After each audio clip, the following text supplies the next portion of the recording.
Baghdad میں ایک بزرگ تھے تو درزیوں کا کام کرتے تھے.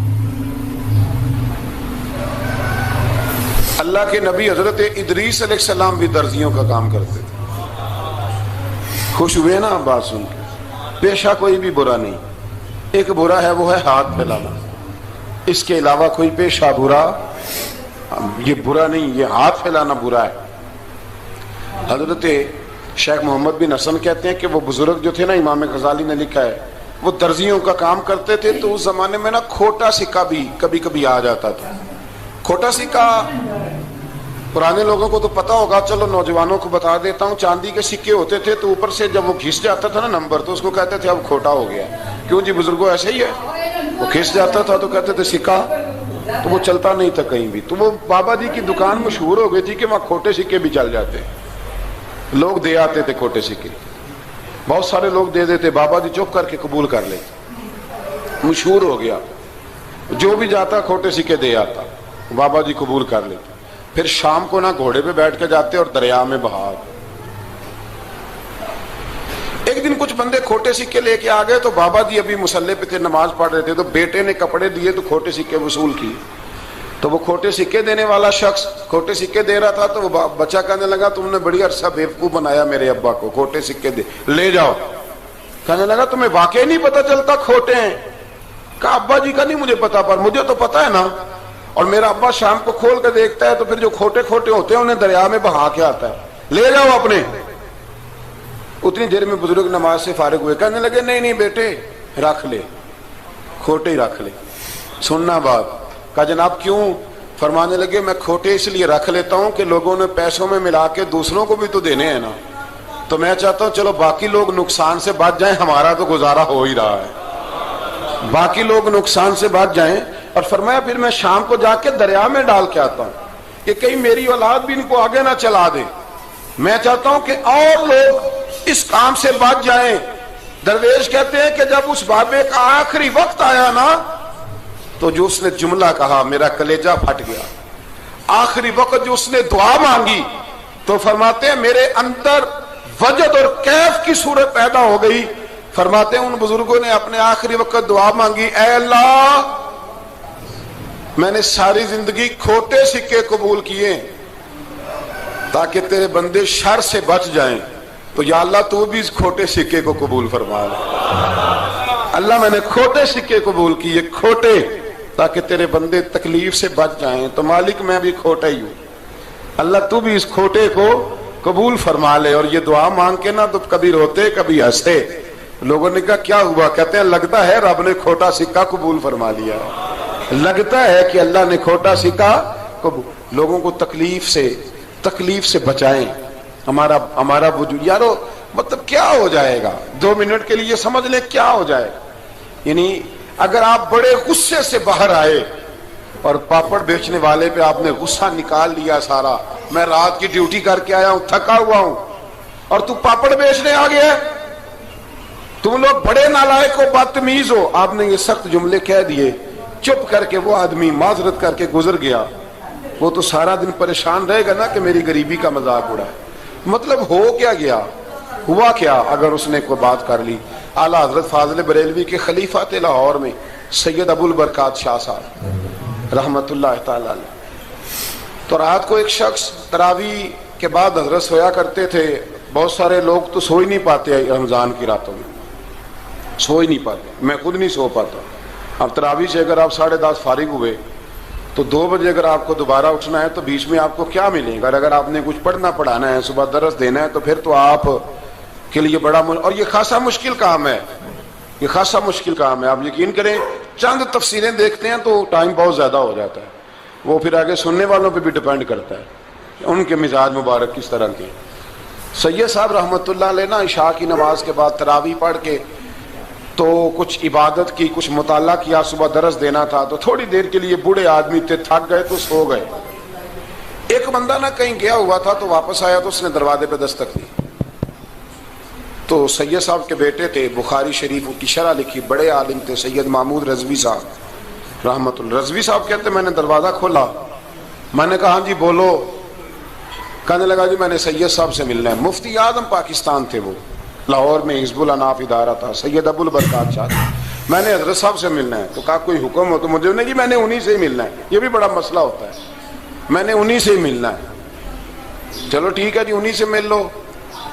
تو کہتے اتنی دیر میں نا سید صاحب بھی اٹھ کے آ گئے. محمود کون آیا؟ تو اس نے کہا حضور میں آپ کا ایک عقیدت مند ہوں, تو میں کہیں گیا ہوا تھا تو ابھی واپس آیا ہوں, تو مسئلہ نا کئی دفعہ پوچھنا کرتا ہوں تو بھول جاتا ہوں, ذرا بات کی نزاکت کو دیکھنا, بھول جاتا ہوں. تو یاد آیا تھا تو میں نے کہا چلو ابھی پوچھ آتا ہوں, گزر رہا تھا یہاں سے. میں پوچھو. کہنے لگا جی پوچھنا یہ تھا کہ جس نے فرض جماعت کے ساتھ نہ پڑھے ہوں رمضان میں, تو کیا وتر جماعت سے پڑھ سکتا ہے؟ مسئلہ پوچھنا تھا. علامہ محمود رضوی صاحب کہتا ہے مجھے بڑا ہی غصہ آیا. میں نے کہا کہ پتہ نہیں کوئی اس وقت مشکل آ گئی ہے جو رات کو آیا ہے. کسی وقت انسان رات کو طلاق دے بیٹھتا ہے, کوئی ایسی بات ہو جاتی ہے تو عالم کے دروازے پر, یہ تو عام سا مسئلہ ہے, سویرے بھی پوچھ لیتا.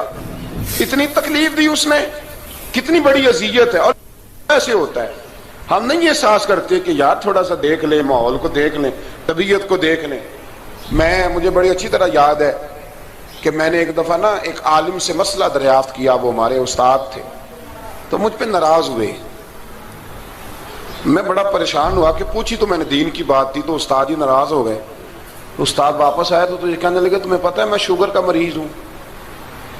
میں بڑی تکلیف میں تھا اور میں نے نماز کے لیے میں جلدی کیوں اٹھ کے چلا گیا تھا, میں نے ایک روٹی کھانی تھی, مجھے کچھ ہو رہا تھا. تو اب میں اگر تجھے انکار کرتا, دین کی بات تھوڑا دیکھ لیا کرو, مزاج کو سمجھ لیا کرو, تم سمجھتے نہیں, احساس ہی نہیں پیدا کرتے. وہ بڑی اس وقت چیز سمجھ میں آئی کہ کچھ چیزیں ایسی ہوتی ہیں ہر وقت انسان ایک موڈ میں نہیں ہوتا. آپ سمجھیں, بہرحال جو بات کر رہا ہوں اس کو سمجھیے گا. تو وہ کہتے ہیں کہ سید صاحب نے اس کو کہا, میں بات ختم کرنے لگا ہوں, کہا کہ وہ اگر نہیں نہ پڑھے فرض جماعت کے ساتھ تو بہتر یہ ہے کہ وتر بھی جماعت سے نہ پڑھو. وہ بندہ مطمئن ہو کے چلا گیا. سید صاحب اپنے کمرے میں چلے گئے تو علامہ صاحب کہتے ہیں مجھے بڑا غصہ آیا. میں نے اس کو بلایا, میں نے کہا کہ کیا تیری جان کے مصیبت میں آئی ہوئی تھی؟ اسی وقت ہی مسئلہ پوچھنا تھا, اسی وقت ہی پوچھنا تھا, دل نہیں چڑھنا تھا, یا تجھے حضرت اسرائیل بتا گئے تھے کہ تیری آخری رات ہے؟ کہتے میں نے پورا غصہ نکالا اس کا. میں نے کہا تو بڑا ہی بیوقوف آدمی, اب بوڑھے آدمی ہیں اور بڑی مشکل سے نیند آتی ہے, آ ہی گئی تھی تو آ گیا ہے.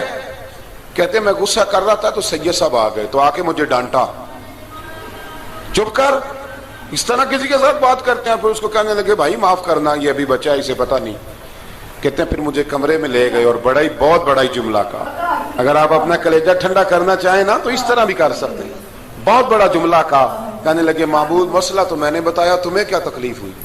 اور پھر فرمانے لگے شکر کرو اللہ کا, اس دور میں بھی کوئی دین کی بات پوچھتا ہے. شکر کرو اللہ کا, اس دور میں بھی کوئی دین کی بات پوچھتا ہے. شکر کرو اللہ کا, کوئی دین کی بات پوچھتا ہے, ورنہ تو لوگ پوچھتے ہی نہیں.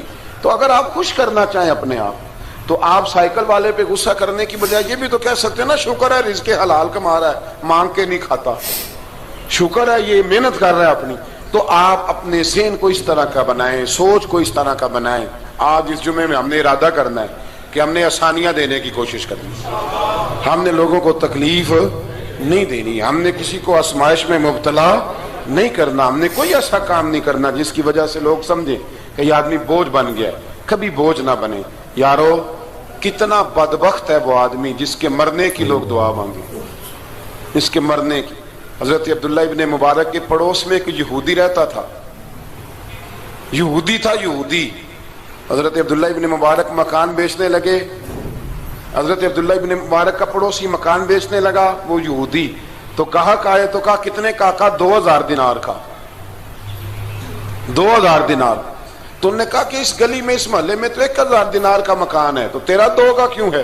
کہنے لگے 1000 میرے مکان کا اور 1000 عبداللہ ابن مبارک کے پڑوسی ہونے کا, اس لیے کہ اتنا شاندار پڑوسی تمہیں کبھی نہیں ملے گا جس کی ہم نے کبھی آواز ہی نہیں سنی. 1000 روپیہ لوں گا ان کے پڑوس میں جگہ دینے کا, 1000. تو وہ شخص کہنے لگا یہ تو نے عجیب بات کر دی, حالانکہ تو یہودی ہے, یہ تو نے عجیب بات کر دی. تو کہنے لگا 3 دن میری گلی میں آ کے رہ, تو دعائیں مانگے گا کہ یا اللہ میں یہیں رہنا چاہتا ہوں.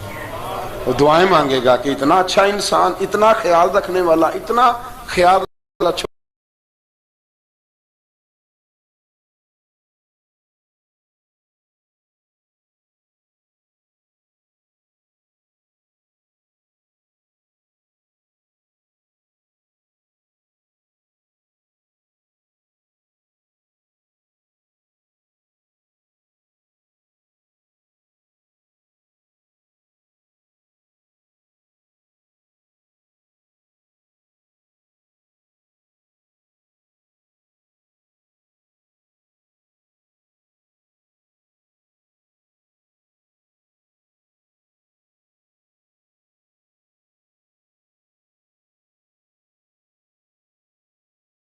کریں، کسی سے پیار کریں.